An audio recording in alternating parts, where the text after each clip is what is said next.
going on, you guys? Makami came from High Apparel once again. Thank you guys so much for your support. I really appreciate it.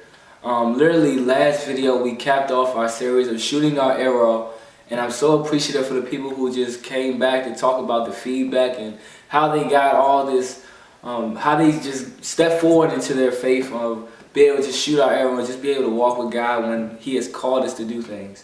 And so I appreciate it. For the people who have not tuned in, I really ask you guys to tune in because it really touched on a couple topics of just the reasons why we hold back on things when God has called us in a season of purpose.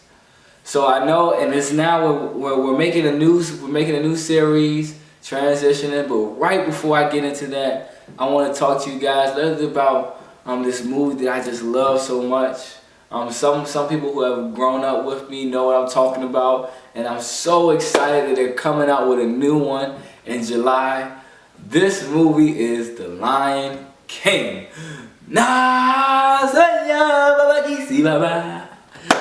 Anyways, don't mind none of that. For the people who do know what Lion King is, my people. For the people who don't, Hakuna Matata. Bless your heart. You see how I did that, the Hakuna Matata. Anyway, y'all with me. So if you don't know what The Lion King is basically a movie about a young cub named Simba, where his father Mufasa is the king around there. So once he's born, he's already told and given the ropes to be like, listen, Simba, you are going to be the future king.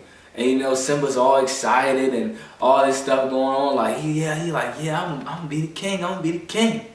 So as that's transpiring, he goes through this whole journey of just be able to learn.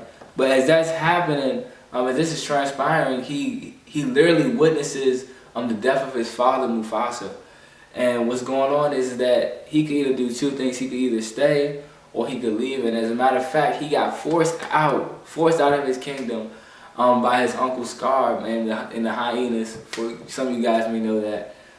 He got forced out. And as that was going on, he meets Timon and Pumbaa, a meerkat, and a warhog. And as that's going on, he literally forgets who he is and why he was literally placed on earth. And as that's going on, his people at the Pride Lands are suffering. And literally it takes one person to come back and really understand and help Simba understand that he's here to be king of Pride Rock. So he comes back and he becomes king. Don't want to be a spoiler alert, but I love you guys.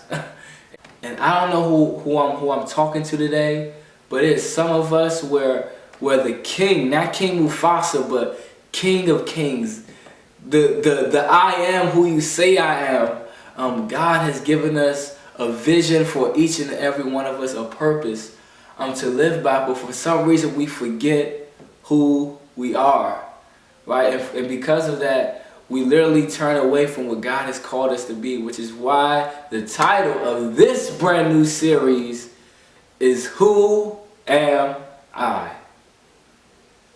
Alright? So, some of us are understanding, like, some of us do know who we are, but I really want to speak to the people who are just still in kind of discovery mode or just do not know what exactly their calling is, or just who they are, like as a person, right? Because and that comes with time and just discovery. So literally, I could really talk about Lion King and preach about who we are through Lion King, but I really feel that God really wants us to just tune into His book and see what He says about it, right? So I really want to tune into the book of Joshua. And literally in the very first verse, it says, after the death of Moses, the Lord's servant, the Lord spoke to Joshua, son of Nun, Moses' assistant. He said, Moses, my servant, is dead. Therefore, the time has come for you to lead these people, the Israelites, across the Jordan River into the land I am giving them. All right, so let me give you some background knowledge about Moses. Moses is literally the most well-known person in the whole entire book of the Bible, where he was actually one of the few people who actually encountered with God and actually helped the Israelites past slavery in Egypt. So as that's going on, Moses is like the higher up the echelon, where he's mentoring a young guy named Joshua in the book of Joshua, of course. It's just showing him the ropes, which kind of like which kind of makes me relate to the movie The Lion King. I'm sorry. In the scene where Mufasa's talking to his son Simba, he's just like, "Look, Simba, everything the light touches is our kingdom." You know, so like it was kind of that type of relationship, right? And as that's going on, you know, I could only imagine how Joshua would feel if the person who has been mentoring him his whole life finally suddenly just dies unexpectedly.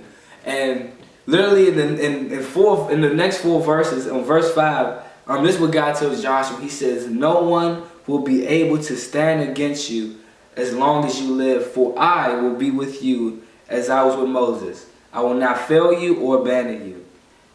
So literally, the title of this message to kick off our brand new series is "I Am Not Alone."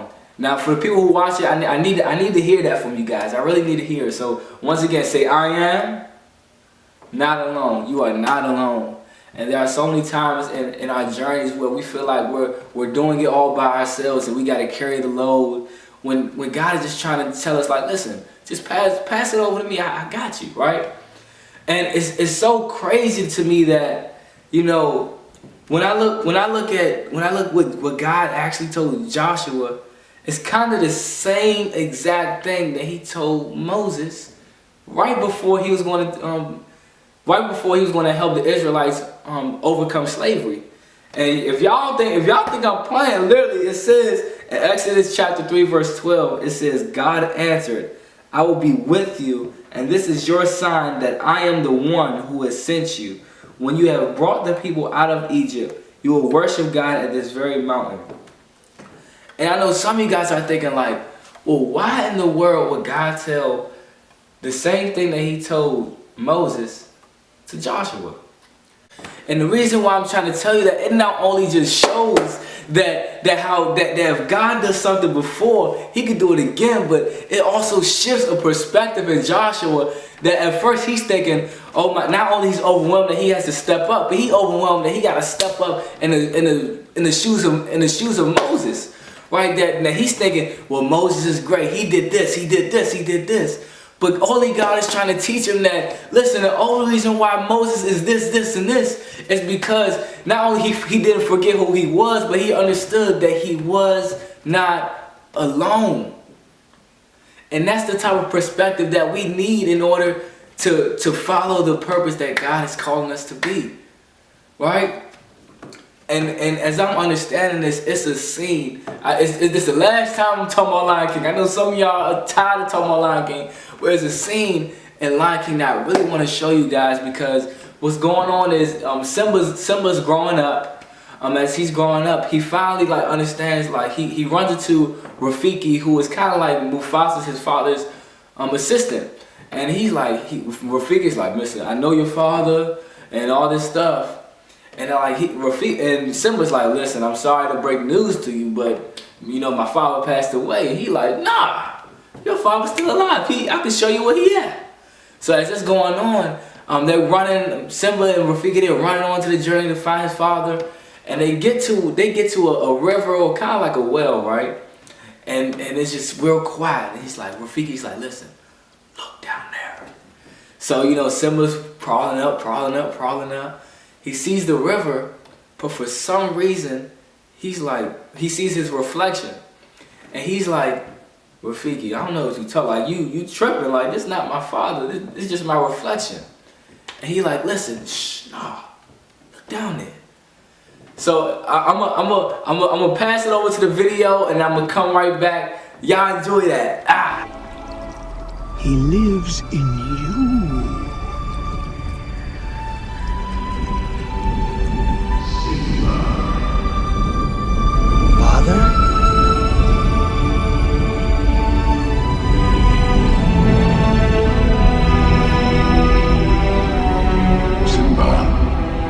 Forgotten me.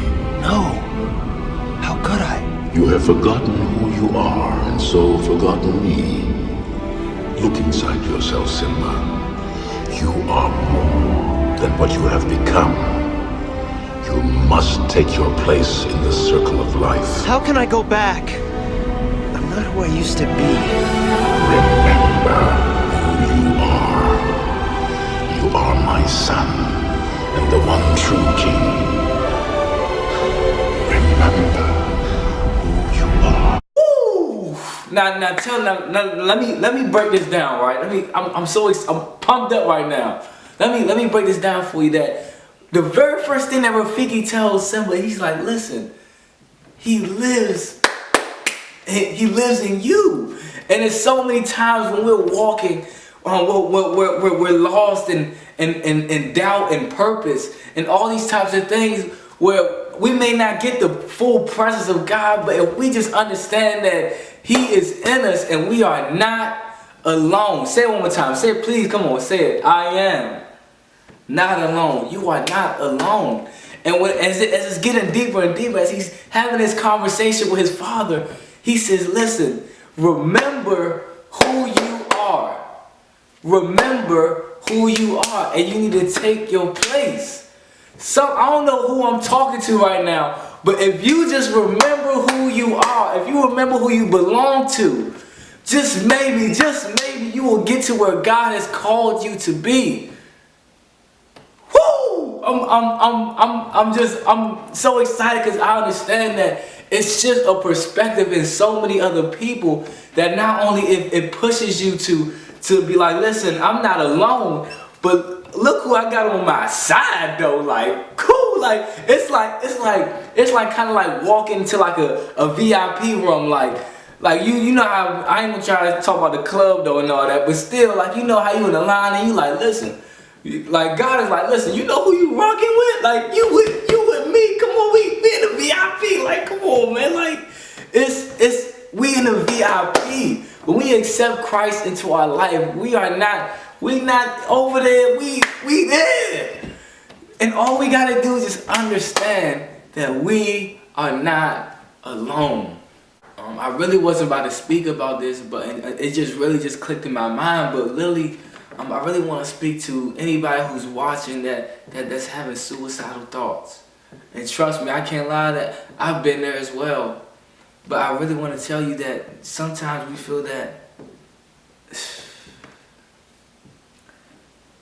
Sometimes we feel that we are alone. I keep saying that we alone, but sometimes we feel that we are in a place where nobody sees us.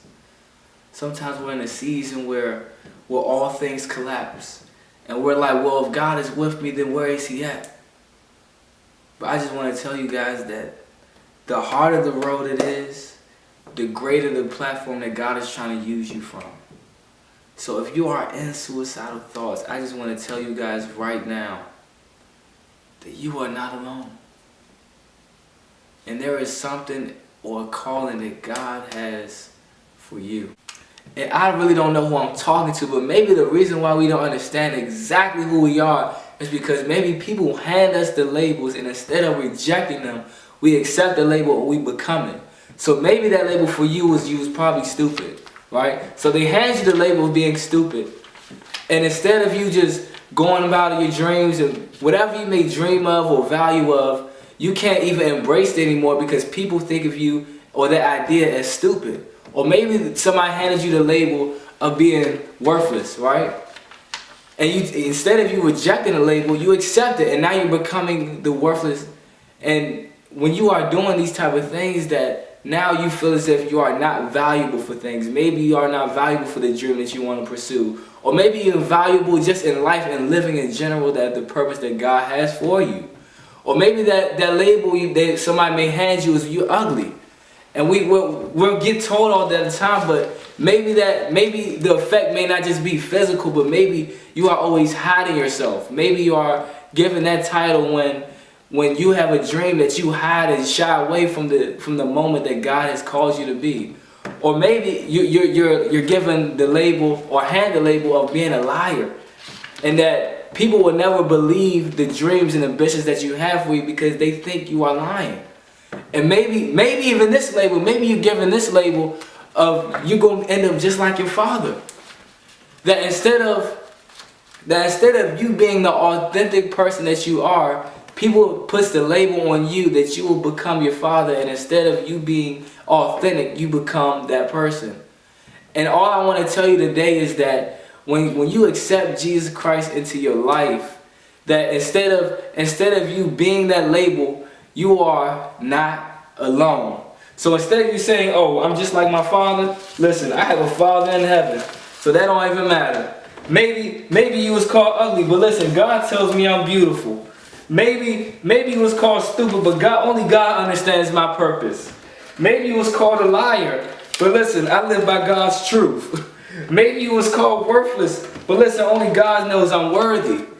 And when we take off all these types of labels that God has for us in our life, that's when we start to lash out into the purpose that God has called us to be. But maybe now I really want to speak to the people who are just understand, like, listen, Makai, I don't know who I am. And listen, this God thing is very new to me, but I never exactly accepted Christ into my life. And I really want to tell you guys that if that is you, I really want to pray for you guys, and please say this prayer with me. And for the people who have already accepted Christ into your life, I pray that you will make this prayer with me. So everyone bow your heads and says, Dear Lord Jesus, I know that I am a sinner, and I ask for your forgiveness. I believe you died for my sins and rose from the dead. I turn from my sins and invite you to come into my heart and life. I want to trust and follow you as my Lord and Savior. Amen. Alright, y'all. Thank you guys so much for just opening up the first video of our brand new series of Who Am I? If you are still interested in buying merchandise, please don't hesitate to go on www.mekhi.com. I'm going to spell it for you. www.mekhi.com. Thank you guys. Love you.